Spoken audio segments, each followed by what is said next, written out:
How to create a PDF from Word document. Hey everyone, need to share a document and keep the formatting perfect and understandable. This video shows you how to create a PDF from a Word document in just a few clicks. PDFs are fantastic for sharing documents as they preserve formatting and ensure everyone sees your work exactly as you intended. The good news, you don't need any extra software. Microsoft Word has built-in functionality to save your document as a PDF, and here's how.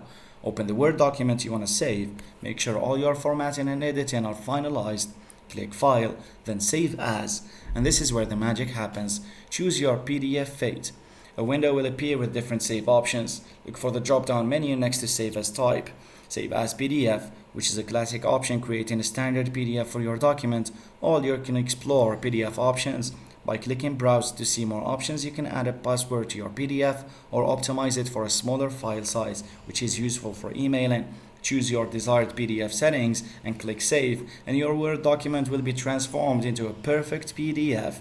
Now that you have your PDF, you can easily share it via email, upload it to a website, or attach it to any digital communication. Thanks for watching. Don't forget to subscribe.